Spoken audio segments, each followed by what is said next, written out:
আমরা দুটি বিষয় উল্লেখ করব। প্রথমত, বাংলাদেশের পাশের দেশগুলো বাংলাদেশকে আনরেস্ট পরিস্থিতি এবং পাশের দেশের একটি গণমাধ্যম বাংলাদেশের ভিতরে আরেকটি বাংলাদেশ অথবা দখল করার প্রস্তাব করে, দুঃসাহস তাদের আছে।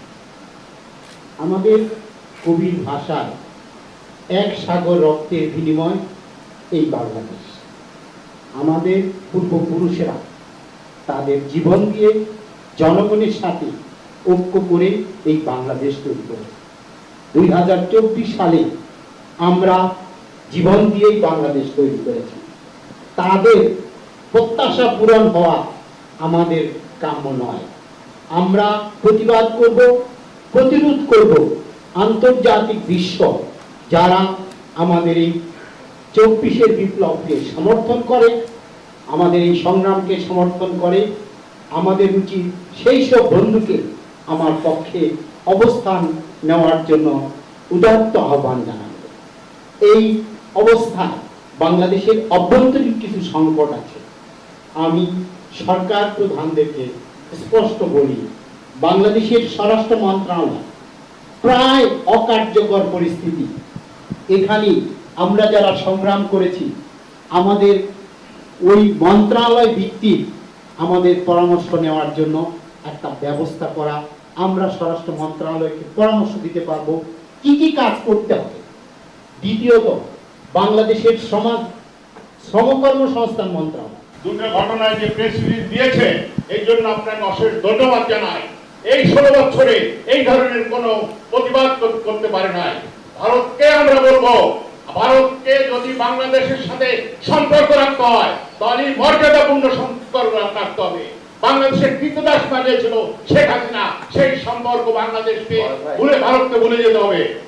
আমরা চাই এদেশকে প্রতিবেশী যত দেশ আছে, বিশ্বের যত দেশ আছে, সবাইকে আমাদের দেশকে মর্যাদা রেখে করতে হবে। জাতীয় পতাকার অবমাননা হয়েছে, এই জন্য সাধারণ নাগরিকদের বিরুদ্ধে নয়, কিন্তু ইসকন একটা সন্ত্রাসী, একটা চিহ্নিত গোষ্ঠী, ইসকনের কোনো লোক যাতে ভারত থেকে বা ভারতীয় কোনো লোক অন্য কোনো দেশ থেকে বাংলাদেশে প্রবেশ করতে না পারে, যাতে ওরা এখানে এসে কোনো উচ্ছৃঙ্খল বিশৃঙ্খল সাম্প্রদায়িকতা সৃষ্টি করতে না পারে, এই জন্য ভারতীয়দের ভিসা আপাতত বন্ধ করার জন্য আমরা আহ্বান জানাচ্ছি। আমাদের দেশে যারা ভারতীয়রা সফরে আছে তাদেরও সফর সংক্ষিপ্ত করে এদেরকে তাদের দেশে আপাতত চলে যাওয়ার জন্য আমি আহ্বান জানাবো। আরেকটি বিষয় হলো, বাংলাদেশি নাগরিকদের জন্য ভারতে সফর করাও এখন নিরাপদ নয়। এই জন্য আপাতত সরকারের পক্ষ থেকে ভারতীয় বাংলাদেশিদেরকে যাতে ভারতে সফরে না যান, এটা একটা আহ্বান জানানো। আর বাকি দেশ জাতির প্রয়োজনে আমাদের সরকার যে সিদ্ধান্ত নিবে, যে আহ্বান জানাবে, ইনশাআল্লাহ আমরা সেটাকে সাড়া দিব। আমরা জীবন দেওয়ার জন্য প্রস্তুত। ধন্যবাদ। আমার মনে হয় যে একটা কথা সবাই আমরা বলছি যে এই সরকার আমাদের আন্দোলন সংগ্রামের মধ্যে দিয়ে গঠিত হয়েছে। তাহলে এই সরকার গঠনের পরে কেন আমাদের এখন দাবি দেওয়া নিয়ে প্রেস ক্লাবে, সচিবালয়ের সামনে বিভিন্ন জায়গায় আন্দোলন করা লাগতেছে? আন্দোলন তো করার দরকার নাই, সেটা ছাত্ররা হোক কিংবা রাজনৈতিক দল হোক।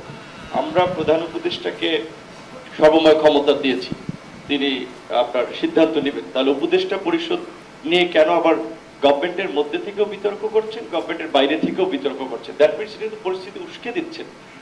তো সেই ক্ষেত্রে আমার ব্যক্তিগত এবং আমাদের দলের অভিমত, যেটা আমরা আলোচনা করে মনে করেছি, এই মুহূর্তে দেশের ক্রাইসিস সমাধান করার জন্য একটা জাতীয় ঐক্যের সরকার দরকার। বর্তমান যে সরকার কাঠামো আছে সেখানে রাজনৈতিক দলের প্রতিনিধিত্ব নাই, যার ফলে শক্তভাবে যে কিছু সিদ্ধান্ত নেওয়া দরকার, কিছু বিষয় যেভাবে পলিটিক্যালি ডিল করা দরকার, যেমন আমি উদাহরণস্বরূপ বলতে পারি চিন্ময়ের ঘটনাটি সঠিকভাবে ডিল করা হয়নি বিধায় ঘটনাটি বোধহয় ডালপালা মেলেছে। সেক্ষেত্রে রাজনৈতিক দক্ষ এবং অভিজ্ঞ লোকের একটা ইনক্লুশন গভর্নমেন্টের দরকার, এবং 2 বছরের জন্য এই সরকারকে জাতীয় সরকার সাবজেক্টের মধ্যে থাকার জন্য, কারণ সাবজেক্টের বাইরে আলোচনা করলে আমরা কিন্তু আজকে সবাইকে এই আলোচনার জন্য কেন্দ্রিক আর কি আমি শেষ করছি, যেটা যে আগামী 6 মাসে এই শুধুমাত্র এই ভারতের এর সাথে তো অনেকগুলো ঘটনা জড়িত, দেশের মধ্যে মিছিল হচ্ছে, মিটিং হচ্ছে।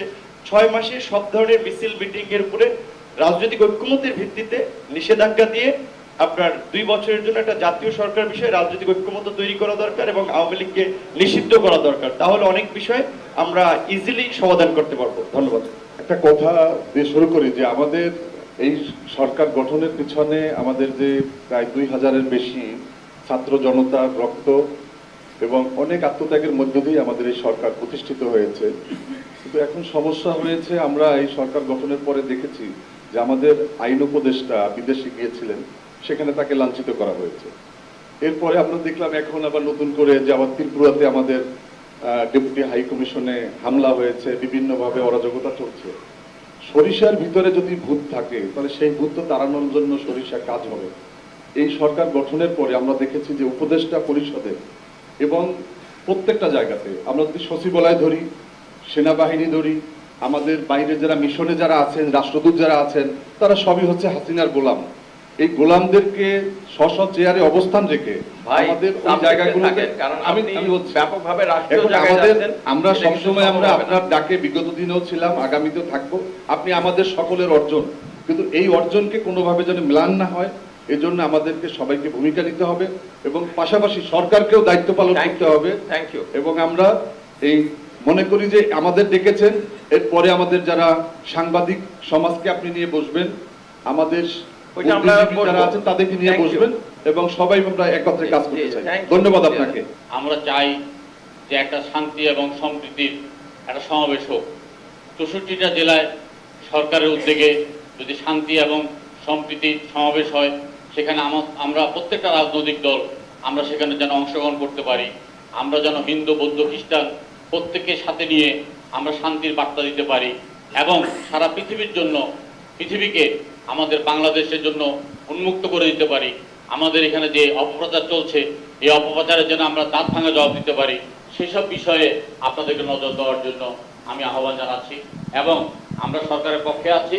আমরা এই মুহূর্তে কোনো রাজনৈতিক জাতীয় সরকার চাই না। আমরা চাই সরকার তার কাঙ্ক্ষিত সংস্কারগুলো করে অতি দ্রুত রাজনৈতিক নেতৃত্বের কাছে ক্ষমতা হস্তান্তর করার প্রয়োজনীয় ব্যবস্থা করা। এই মুহূর্তে জাতীয় সরকারের কোনো প্রয়োজন নেই, তবে আমরা বুক আলগে, বুক চিতিয়ে আমরা এই সরকারের পক্ষে আছি। এই সরকারের স্থিতিশীলতার জন্য আমরা জীবন দিতে প্রস্তুত আছি। এই সরকার শান্তি এবং সম্প্রীতির সমাবেশ ডাকলে আমরা সর্বশক্তি দিয়ে আমরা সেই সমাবেশকে সফল করার জন্য সকল রাজনৈতিক দল আমরা ঐক্যবদ্ধ থাকব এবং সকল রাজনৈতিক দলকে এটার ঐক্যবদ্ধভাবে এটাকে মোকাবিলা করার জন্য আহ্বান জানাবো। ধন্যবাদ।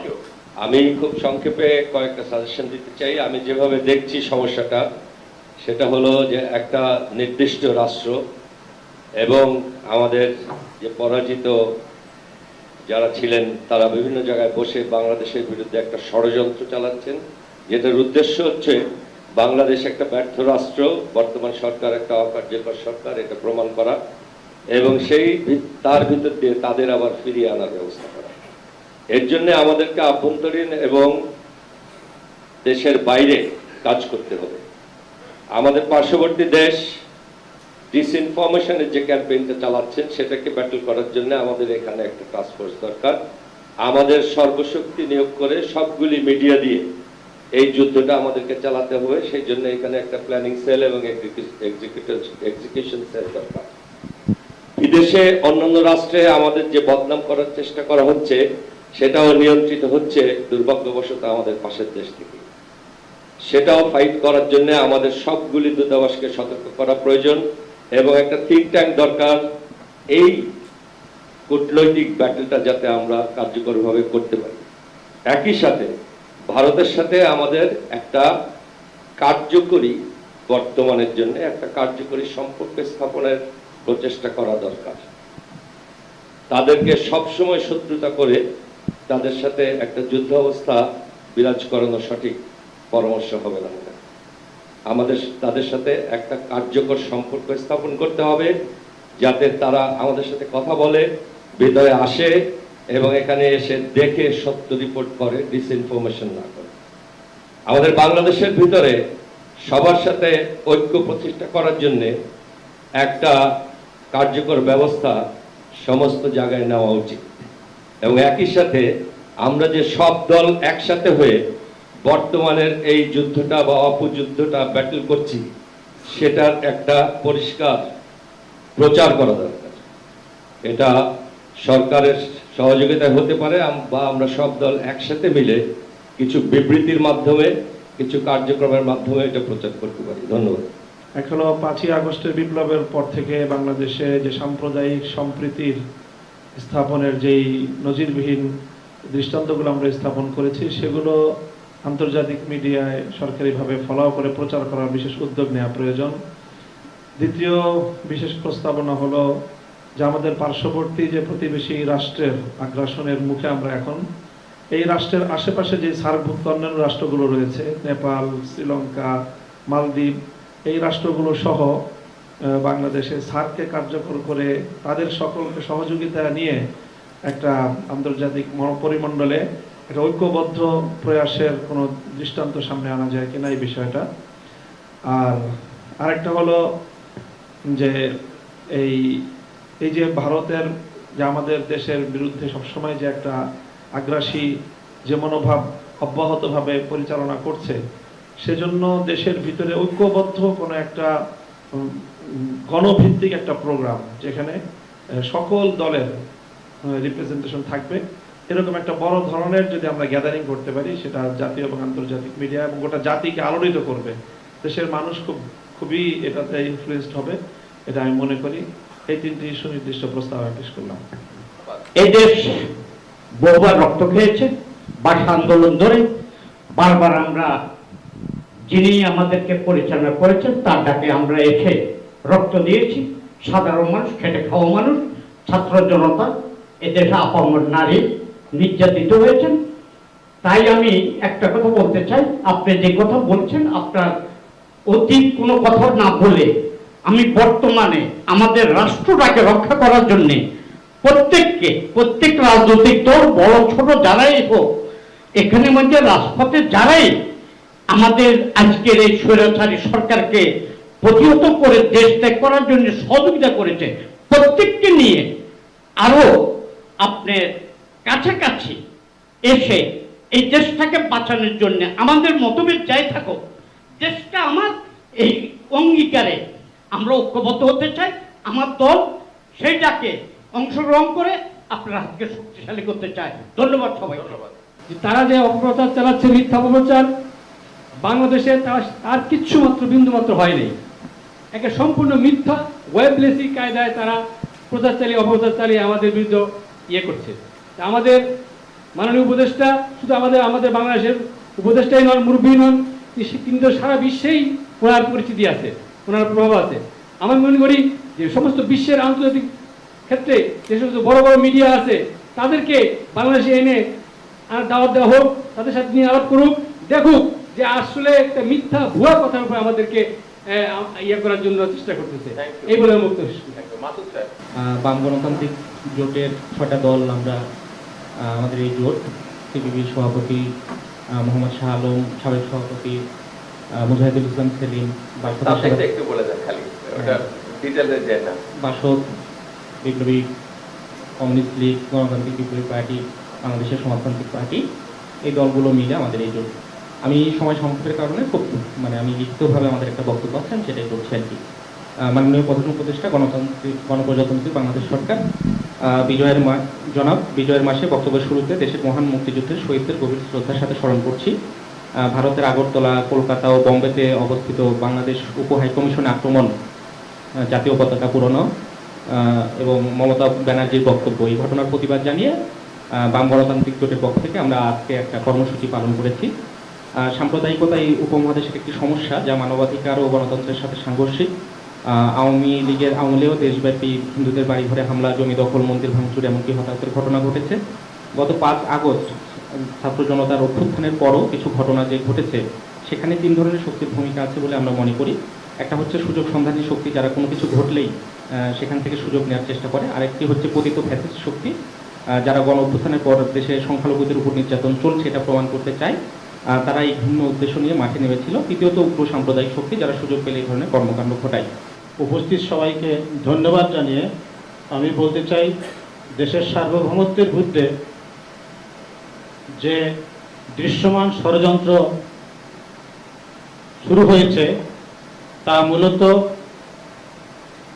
অতীত ফ্যাসিস্টদেরই ষড়যন্ত্রের বহিঃপ্রকাশ। সুতরাং আমরা একথা দ্ব্যর্থহীনভাবে বলতে চাই, বাংলাদেশের স্বাধীনতা সার্বভৌমত্বের প্রশ্নে কোনো আপোষ হবে না।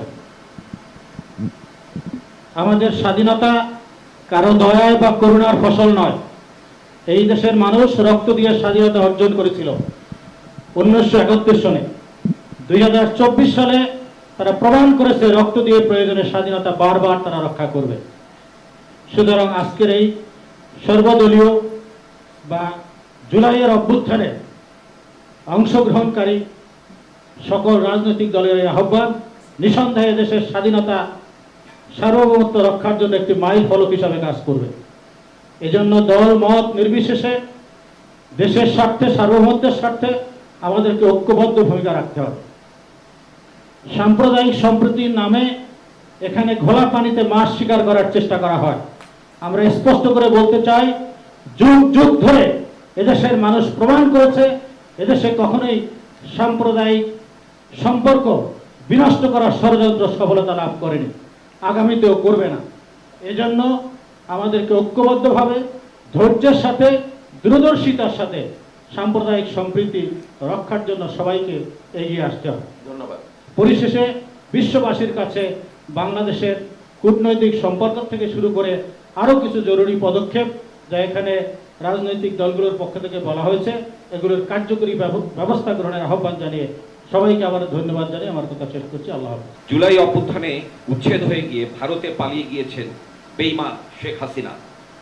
সে এখন সেখানে বিশ্বের কোনো দেশ তাকে আশ্রয় দেয়নি, ভারত তাকে আশ্রয় দিয়েছে এবং সে ভারতে বসে দেশের স্থিতিশীলতা বিনষ্টের চক্রান্ত করছে। আমরা সরকারকে বলবো যে ভারত সরকার যাতে অবিলম্বে শেখ হাসিনাকে ভারত থেকে বের করে দেয়, কারণ এটাই হচ্ছে বর্তমানে সবচেয়ে গুরুত্বপূর্ণ ইস্যু। যেটা প্রণয় ভার্মা বলেছেন যে একটা ইস্যু নিয়ে চলে না, আমরা বলতে চাই এটাই গুরুত্বপূর্ণ ইস্যু এবং এটাকে মীমাংসা করতে হবে ভারতকে। বাংলাদেশে হিন্দুরা বাংলাদেশের নাগরিক, বাংলাদেশ যেমন মুসলমানদের হেফাজত করছে তেমনি হিন্দু সহ অপর ধর্মাবলম্বীদেরও বাংলাদেশ হেফাজত করছে। বাংলাদেশের হিন্দুরা ভারতের নাগরিক নন, সুতরাং এই নিয়ে ভারতের উদ্বিগ্ন হওয়ার কিছু নেই। বিশ্ববাসী জানে যে ভারতের সাম্প্রদায়িকতা কোন পর্যায়ে রয়েছে। সেখানে প্রতি বছর মুসলিম, খ্রিস্টান, আদিবাসী, দলিত জনগণের উপর কি বর্বরোচিত হামলা, হত্যা, নির্যাতন হয়। গুজরাটের গণহত্যা তার একটা বড় প্রমাণ। ভারতের পশ্চিমবঙ্গের মুখ্যমন্ত্রী মমতা ব্যানার্জির বক্তব্যের আমরা নিন্দা জানাতে বলি এভাবেই যে ভারতের সাম্প্রদায়িক পরিস্থিতির জন্য ভারতেই বরং জাতিসংঘের শান্তিরক্ষী বাহিনী পাঠানো দরকার। আজকের এই জাতীয় ঐক্য প্রতিষ্ঠানের এই আহ্বানকে আমরা রূপায়িত করবার জন্য, এটিকে আরও এগিয়ে নেওয়ার জন্য, আরও সংহত করার জন্য মাননীয় প্রধান উপদেষ্টা ও তার জাতির উদ্দেশ্যে খুব দ্রুততম সময় একটি ভাষণ যদি দেন, সব কিছুকে মিলিয়ে অ্যাড্রেস করার মধ্য দিয়ে সেটি পুরো জাতিকে ঐক্যবদ্ধ করবার ক্ষেত্রে একটা অগ্রগতি সাধিত হবে। এবং একই সাথে আমি সুনির্দিষ্টভাবে প্রস্তাব করতে চাই, পুরো গণ অভ্যুত্থানে অংশগ্রহণকারী সমস্ত রাজনৈতিক দল, ছাত্র জনতা, শ্রেণী পেশার মানুষ, শিক্ষক, সাংস্কৃতিক কর্মী থেকে সমস্ত জনগোষ্ঠীকে আগামী 7 তারিখ শনিবার আছেন, সেই দিন জাতীয় সংহতি দিবস পালন করবার আহ্বান রাষ্ট্রের পক্ষ থেকে জানাতে পারেন এবং সকলেই আমরা মাঠে গিয়ে এই সংহতি প্রকাশ করবার একটি দৃশ্যমান উদ্যোগ গ্রহণ করতে পারি। এই ভারত ইস্যুতে বা ভারতীয় আগ্রাসনের বিরুদ্ধে এই ইস্যুগুলোতে আমরা উপদেষ্টা পরিষদের সবাইকে অনুরোধ করব এক সুরে কথা বলার জন্য, অর্থাৎ কোথাও যেন ভিন্ন রকম কিছু আমরা না পাই। টপ টু বটম সবাইকে জাতীয় ইস্যুগুলোতে এক সুরে কথা বলার জন্য আমি দৃষ্টি আকর্ষণ করছি। 2 নম্বর, সারা দেশে এই মুহূর্তে ভারতীয় চক্রান্তকে রুখে দেওয়ার জন্য ব্যাপক শোডাউন করা, চাই ঐক্যবদ্ধভাবে হোক, চাই এক দলীয়ভাবে আলাদা আলাদা হোক, এটা কি রাষ্ট্রের জন্য এই মুহূর্তে কল্যাণকর না ক্ষতিকর, এটা ডিসাইড করতে হবে। ভিন্নভাবে বলতে গেলে আমরা বলি, সরকার বলে, আমরা বলি পাতা ফাঁদে পা দেব না। ফাঁদটা কি?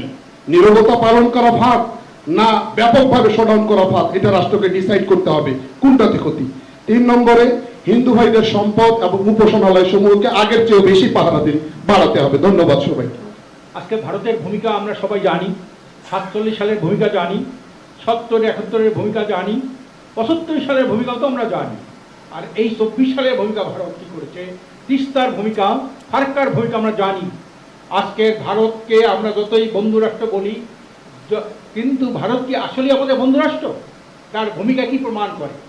এত কিছু করার পরও যারা ভারতকে বন্ধু রাষ্ট্র মনে করে তারা কিন্তু আসলে ভারতের আধিপত্যবাদের দোসর বলে এটাকে স্বীকৃত করতে হবে। আজকের ভারতের সাংস্কৃতিক আগ্রাসন, অর্থনৈতিক নিপীড়ন, রাজনৈতিক সমস্যা সৃষ্টি, এগুলো সব ভারত। আজকের শেখ হাসিনা যখন এর আগে গেল ক্যালকাটায় গেল, যদি বাবু বললেন চিফ মিনিস্টার বাংলাদেশ, সেখান থেকে বলে চিফ মিনিস্টার, আপনার রেকমেন্ডেশনটা বলেন। এইটা ভারত করতে হবে। এখনো যারা এখানে বসে ভারতের এই আগ্রাসনের বিরুদ্ধে কথা বলে না, চুপে চুপে কথা বলে, রাজনৈতিক হিসাব নিকাশ করে কথা বলে, অনেকে দেখি বলে এই দেশে ধর্মনিরপেক্ষতা আবার চালু করে। ধর্ম তো ভারত থেকে আছে, এটা তো ছিল না।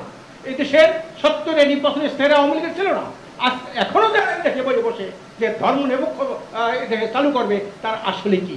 তারা কিন্তু আসলে পঞ্চম বাহিনীর সদস্য। তারা এই জন্যে আমি পরিষ্কার বলতে চাই, ভারতের সাথে মালদ্বীপ যদি একটা ছোট্ট রাষ্ট্র যেতে পারে, শ্রীলঙ্কা যদি তার মধ্যে অবস্থান নিতে পারে, নেপাল যদি নিতে পারে, পাকিস্তান যদি নিতে পারে, যে আমরা ভারত আমরা ত্যাগ করবো। কাজে এই জন্যে ধন্যবাদ জানাই। 3টা সংগঠনের কথা বলেছেন, অপপ্রচার। অপপ্রচার কারা করে? এই সময় তার লক্ষ লক্ষ এজেন্ট রয়েছে ভারতের, পঞ্চম বাহিনীর সদস্যরা রয়েছে দেশে। ধন্যবাদ। আজকে তারা অপপ্রচার করে, হিন্দুদের বাড়ি ঘরে আগুন দেওয়া, লুটপাট করা, মন্দির ভাঙা, সব নির্লজ্জ মিথ্যা। আমেরিকায় একটা প্রতিবেদন আসে যে না, ঠিক না, আমরা এই জাতির সামনে এটা তুলে ধরবো, আমরা সাম্প্রদায়িক সম্প্রীতি রক্ষা করে আমরা চলতেছি, মানুষ ঐক্যবদ্ধভাবে এই দেশকে আমরা ভালোবাসি। এই উদ্যোগ নেওয়ার জন্য আবার জানিয়ে আমি আমার বক্তব্য শেষ। ধন্যবাদ। সংখ্যালঘু হিন্দু ভাইদেরকে দোহাই দিয়া যে তাদের নির্যাতনের কল্প কাহিনী তৈরি করা হচ্ছে, আমি মনে করি প্রধান উপদেষ্টা আমাদের দেশের নেতৃস্থানীয় হিন্দু ভাইদেরকে পুরো আহ্বান করা, দাওয়াত দেওয়া, একসাথে আলোচনা করে নিয়ে একজন বলা উচিত ছিল। আমাদের দেশে সব সময় সাম্প্রদায়িক সম্প্রীতি ছিল এবং আছে। কোথাও থেকে কোনো উদ্দেশ্য প্রণোদিত হয়ে সাম্প্রদায়িক দাঙ্গা কেউ শুরু করলে আমরা স্থানীয়ভাবে, জাতীয়ভাবে, ঐক্যবদ্ধভাবে প্রতিহত করেছি, এখনো করব। কিন্তু কথা হলো, ভারত থেকে যেসব কাজ করা হচ্ছে ভারতে, সেইগুলো সম্পর্কে সরকারের দৃষ্টি দেওয়া দরকার, আমাদের দৃষ্টি দেওয়া দরকার। প্রথমেই যে কথা বলতে চাই, এ যাবৎকাল ভারতের সাথে আমাদের যে সম্পাদিত চুক্তি, অসম চুক্তি, গোপন চুক্তি, যা আমাদের জাতীয় স্বার্থের বিরুদ্ধে, তা বাতিল হওয়া দরকার। আমার 3টি প্রস্তাব। আমরা জানি জাতীয় ঐক্যের 2টো দিক, একটি হচ্ছে সিম্বলিক আর একটি হচ্ছে তত্ত্বগত দিক। সিম্বলিকটা খুবই গুরুত্বপূর্ণ, সেজন্য আমি কিছুটা অন্যজনের প্রস্তাবের সাথে মিলিয়ে বলছি।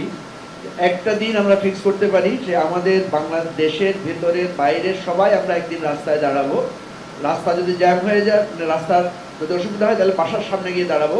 অন্তত আমাদের ন্যাশনাল ফ্ল্যাগ আর কোনো একটা সিম্বলিক, সেটা সাদা পতাকা হতে পারে বা অন্য কিছু হতে পারে, এটা নিয়ে আমরা সারা বাংলাদেশে একটা ছবি থাকবে যে হিন্দু, মুসলিম, বৌদ্ধ, খ্রিস্টান মন্দিরের সামনে, মসজিদের সামনে, স্কুলের সামনে, সব জায়গায় আমরা একটা সিম্বল নিয়ে দাঁড়াবো। এরকম একটা তারিখ বা সময় যদি আপনারা ঠিক করে দেন, এটা হবে একটা সিম্বলিক ন্যাশনাল ইউনিটির আমরা চিহ্ন রাখতে চাই, নাম্বার 1।